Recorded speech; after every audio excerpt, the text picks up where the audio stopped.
Hello guys, இன்றைக்கி ரொம்பவே ஈஸியான பேச்சுலர்ஸ் கூட ஈஸியாக செய்யக்கூடிய மீன் குழம்பு எப்படி செய்கிறதுன்னு பார்க்கலாம்.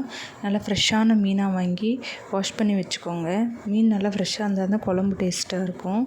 நெக்ஸ்ட்டு பார்த்திங்கன்னா புளி எடுத்து நல்லா வாஷ் பண்ணி ஊற வச்சுக்கோங்க. ஒரு 1/2 hour ஆகுது ஊறினா தான் நல்லாயிருக்கும்.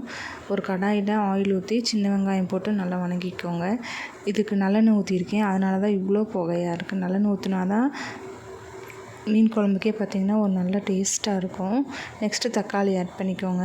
தக்காளி ஆட் பண்ணிவிட்டு கொஞ்சம் சால்ட்டு, மஞ்சத்தூள், அப்புறம் மல்லித்தூள் ஆட் பண்ணி நல்லா வணக்கிக்கோங்க.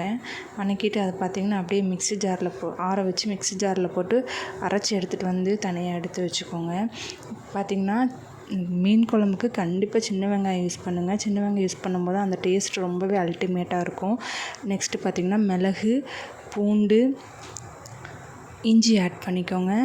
இஞ்சி ஆட் பண்ணிவிட்டு நல்லா வணக்கிக்கோங்க. இந்த கிளைமேட்டுக்கு பார்த்திங்கன்னா எல்லாருக்குமே கோல்டாக இருக்குது. அப்புறம் பார்த்திங்கன்னா தொண்டை ஒரு மாதிரி கரகரப்பாக இருக்கும். அதுக்கு நீங்கள் மிளகு ஆட் பண்ணும்போது நல்ல ஒரு டேஸ்ட்டும் கொடுக்கும், தொண்டைக்கு நல்லாயிருக்கும். அந்த அரைச்சி வச்சுருந்த விழுது, அப்புறம் பார்த்திங்கன்னா புளி தண்ணியை கரைச்சி அதில் பார்த்திங்கன்னா மிளகாத்தூள், உப்பு, அப்புறம் மல்லித்தூள், கரம் மசாலா போட்டு கரைச்சி வச்சுருக்கேன். இன்னொரு கடாய் எடுத்து அதில் நல்லெண்ணெய் ஊற்றிட்டு சீரகம் போட்டுக்கோங்க.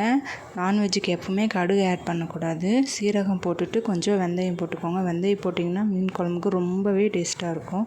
2 பச்சை மிளகாயை கீறி போட்டுக்கோங்க. சின்ன வெங்காயத்தை பொடிசாக கட் பண்ணி போட்டுட்டு நெக்ஸ்ட் நம்ம அரைச்சி வச்சுருந்தோம் இல்லையா, அந்த சின்ன வெங்காயம் விழுது அதை உள்ளே ஊற்றிட்டு நல்ல எண்ணெய் பிரிஞ்சு வர்ற அளவுக்கு நல்லா வணக்கி விட்டுட்டே இருங்க. நம்மளுக்கு எவ்வளோ தண்ணி வேணுமோ அவ்வளோ ஆட் பண்ணி நல்லா வணக்கி விட்டுட்டே இருந்திங்கன்னா நல்லா எண்ணெய் பிரிஞ்சு வரும். அது வரைக்கும் நல்லா வணக்கிட்டே இருங்க. அப்படியே சைட் பை சைடு பார்த்திங்கன்னா நான் குக்கரில் சாப்பாடும் வச்சுட்டேன். சாப்பாடு ஒரு சைடு வந்துட்டுருக்கு, நம்மளுக்கு இந்த சைடு குழம்பு ஆகிட்டுருக்கு. இப்போ புளி தண்ணி நல்லா கொதித்து வரும்போது நம்ம புளி, மிளகாத்தூள் எல்லாம் கரைச்சி வச்சுருந்ததை கரைச்சி நல்லா மூடி போட்டு மூடிக்கோங்க.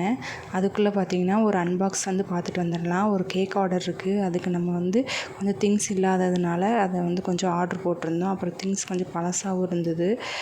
அதுக்காக இப்போ வேறு திங்ஸ் ஆர்டர் போட்டிருக்கு. இது பார்த்திங்கன்னா அவனுக்கு நம்ம யூஸ் பண்ணுற க்ளவுஸு, அது ரொம்ப பழசாயிடுச்சுன்னு புதுசாக ஒன்று ஆர்டர் போட்டிருக்கோம். நெக்ஸ்ட்டு பார்த்திங்கன்னா ஸ்ப்ரிங்கிள்ஸ், நம்ம கேக் மேலே ஸ்ப்ரிங்கிள் பண்ணுவோம் இல்லையா, அதுக்குரிய ஸ்ப்ரிங்கிள்ஸ் ஆர்டர் பண்ணியிருக்கோம். இது எல்லாமே பார்த்திங்கன்னா நம்ம ஈரோட்டிலேருந்து ஒரு பேக்கர்ஸ் மார்ட்னு சொல்லிட்டு ஒரு ஷாப்லேருந்து தான் ஆர்டர் போட்டிருக்கேன். எந்த ஒரு ஆன்லைன்லேயும் கிடையாது. அப்புறம் ப்ரெட் டின்னு, இந்த ப்ரெட் டின் வச்சு நிறைய டிஷ்ஷஸ் இனிமேல் பார்க்கலாம் நம்ம விலாகில், நம்ம வீடியோஸில். இது பார்த்திங்கன்னா கேக்கு பேஸு, அப்புறம் கொஞ்சம் அந்த கப் கேக்கு லைனர்ஸ், அப்புறம் பார்த்திங்கன்னா ஜெல் கலர்ஸ் எல்லாம் வாங்கியிருக்கோம். இப்போ பார்த்திங்கன்னா நம்மளுக்கு நல்லா அந்த மீன் குழம்பு கொதித்து வந்துருச்சு. இந்த பார்த்திங்களா எப்படி கொதிக்குதுன்னு. இதிலே பார்த்திங்கன்னா எண்ணெய் நல்லா பிரிஞ்சு வந்துடணும். பிரிஞ்சு வந்ததுக்கப்புறம் நம்ம தேங்காய் கொஞ்சம் எடுத்து வச்சு அரைச்சி ஊற்றிக்கோங்க. தேங்காய் ஆப்ஷனல் தான். தேங்காய் வாசம் பிடிக்காதவங்க நீங்கள் போட்டுக்க வேண்டாம். ஆனால் தேங்காய் ஊற்றினீங்கன்னா அவ்வளோ டேஸ்ட்டாக இருக்கும். அப்புறம் மீன் நல்லா கொதித்ததுக்கப்புறம் பச்சை வாசனை எல்லாம் போனதுக்கப்புறம் மீன் துண்டை ஒன்றா எடுத்து உள்ளே போடுங்க. மீன் போட்டதுக்கப்புறம் ரொம்ப நேரம் கொதிக்கக்கூடாது. மீன் போட்டதுக்கப்புறம் கரெக்டாக ஒரு 5 minutes இல்லை ஒரு 6 or 7 minutesக்குள்ளே பார்த்திங்கன்னா குழம்பு ரெடி ஆயிடும். ரொம்ப நேரம் கொதிக்க விட்டிங்கன்னா மீன் அந்த குழம்போடையே சேர்ந்து கரைஞ்சிரும்.